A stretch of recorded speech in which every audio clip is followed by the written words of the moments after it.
नीमच में corona virus को लेकर प्रदेश में सभी स्कूलों का संचालन बंद किया गया है।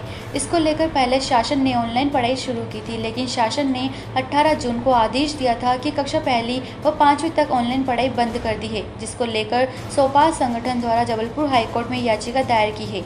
अन्य प्रदेशों में ऑनलाइन पढ़ाई चल रही है, लेकिन मध्य प्रदेश में कक्षा पहली से 5वीं तक ऑनलाइन पढ़ाई बंद कर दी है, जिसे प्रदेश में चालू करना चाहिए, जिससे बच्चों की पढ़ाई होती रहेगी। क्या कहना है सोपाल संगठन का, आइए सुनते हैं। लॉकडाउन के चलते भारत देश के, मध्य प्रदेश के लाखों करोड़ों बच्चे शिक्षा से वंचित, और शिक्षा बच्चों की सबसे महती आवश्यकता है। यदि हम बच्चों को लगातार शिक्षा से दूर रखेंगे तो इसका नुकसान होगा, इसके बड़े भयंकर परिणाम आएंगे।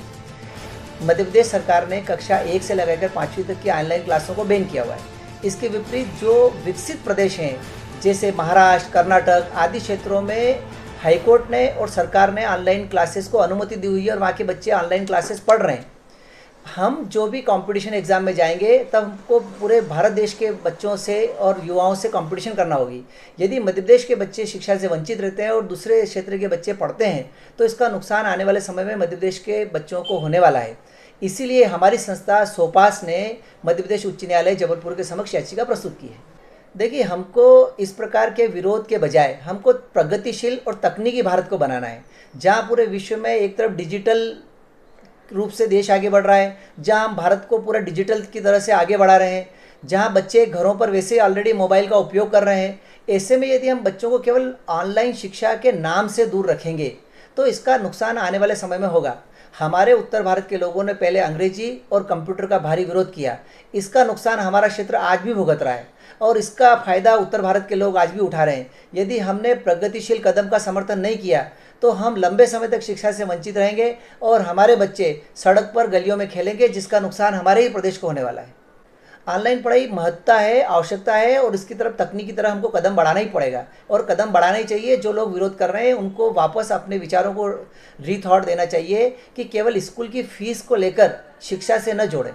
फीस दूसरी चीज़ है और बच्चों की शिक्षा दूसरी चीज़ है।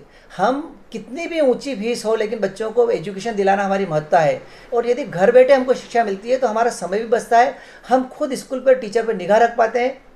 एक बात। दूसरी बात है, यदि ऑनलाइन पढ़ाई सही नहीं हो रही है तो आप उसको तकनीकी रूप से सही करने के बारे में विचार कर सकते हैं, लेकिन पूरी ऑनलाइन की नीति पर प्रश्न नहीं उठा सकते हैं। हम व्यवस्थाओं को ठीक करने के बारे में बात कर सकते हैं, लेकिन व्यवस्थाओं को बंद करने की बात नहीं कर सकते हैं।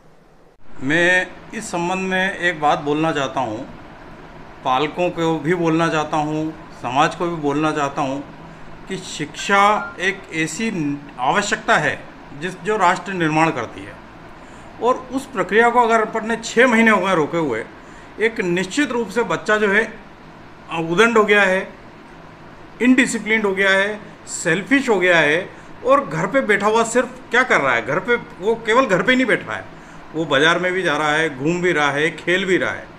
तो ऐसी स्थिति में जो ऑनलाइन एजुकेशन अगर हो रही है तो ये तो कहीं ना कहीं हम थोड़ा बहुत तो सपोर्ट कर ही रहे हैं। मैं मानता हूँ कि कई लोगों के पास मोबाइल की दिक्कत है, सब है, पर देखिए मेरा ये कहना है कि कोई ना कोई रास्ता, चूँकि अब अभी ऐसा माहौल लग रहा है कि क्या पता कब क्या स्थिति बनेगी। अगर विद्यार्थी, अगर बच्चा पढ़ेगा नहीं तो निश्चित रूप से पिछला सब सबक भूल जाएगा। तो हम लोगों ने ये निर्णय लिया कि भाई पूरा मध्य प्रदेश स्तर पे society for private school directors of Madhya Pradesh की तरफ से हम लोगों ने एक पिटीशन माननीय जबलपुर हाई कोर्ट में लगा रखी है। उसमें हमने ये ऑनलाइन एजुकेशन का मुद्दा भी लिया है और इसके साथ ही एक फ़ीस के संबंध में भी जो बहुत ज़्यादा व्यथित होकर जो आपत्तियाँ लग रही हैं उस पर भी विचार करने के लिए किया है। और तीसरा, हमारी जो आरटी की फ़ीस बाकी है, इन सभी मुद्दों को लेके जबलपुर हाई कोर्ट में हमने लगाया है और शायद 10 जुलाई मेरे जहाँ तक ख्याल है उसमें डेट लगी है। तो मैं सोचता हूँ कि समाज को जागरूक होके शिक्षा की जो कड़ी है, देखिए फ़ीस का क्या होना है, नहीं होना है, जो होना है वो हो जाएगा। वो कोई ऐसा बहुत बड़ा मुद्दा नहीं है। समाज है, समाज में हर वर्ग को एक दूसरे को देखना होगा। ये जो कठिन समय है, इस समय सिर्फ अपने को एक जीने की राहत जो जितनी चाहिए उतनी राहत होना चाहिए। और लोगों के निश्चित रूप से मेरा ये कहना है दीपक जी कि खर्चे भी कम हो रहे हैं, मतलब जो एक बेकार के जो खर्चे परिवार में होते हैं वो बहुत कम हो गए हैं। तो इसलिए ऐसी बात नहीं है। और हर आदमी को शिक्षा के अंदर कोई व्यवधान नहीं होना चाहिए, क्योंकि अगर कई ऐसे गांव के क्षेत्र के हैं लोग, दूसरी ओर मैं आपको एक और निवेदन कर रहा हूं कि एजुकेशन के लिए अगर मान लीजिए कोई प्रयास कराइए, ऑनलाइन जितने भी बड़े बड़े इंस्टीट्यूट हैं, बाईजूस और ये इनके सबके ऑनलाइन चल रहे हैं, उसको गवर्नमेंट ने कहीं नहीं रोका है। रोका किसको है? सिर्फ स्कूल को। तो कहीं ना कहीं ये एक विभेदात्मक कार्यवाही जो है शासन की हमको प्रतीत होती है। तीसरी बात आपको एक और बोलना चाहता हूँ, मेरे पास सिंगोली से आज ही फ़ोन आया कि वहाँ क्या हो रहा है कि घर के अंदर 15-15, 20-20 बच्चों को लगा के क्लास लगा रहे हैं। तो वहाँ सोशल डिस्टेंसिंग, मास्क और ये सब चीज़ें कहाँ चली गई? क्या वहाँ कोविड-19 नहीं आएगा? मतलब अगर गवर्नमेंट स्कूल का लगा रहा है बंदा, क्लासेस लगा रहा है ऑनलाइन नहीं फिजिकल क्लासेस लगा रहे हैं, ये आदेश होने के बाद भी, तो कहीं ना कहीं मेरा ये कहना है कि विवादात्मक कार्यवाही जो है इस पर कहीं ना कहीं अंकुश लगाना बहुत ज़रूरी है। और चूँकि हमने एक न्यायिक प्रक्रिया का पालन करके हम कोशिश करते हैं, क्योंकि हमारा भी इंटरेस्ट यही है। देखिए, फीस आना नहीं आना, मैंने क्या कहा आपको कि मतलब अभी जो इम्पोर्टेंट है बात वो ये है कि हम हमारे नागरिक, हमारे बच्चे जो आने वाला भविष्य है उनको संवारें। नीमच से दीपक खताबिया की रिपोर्ट।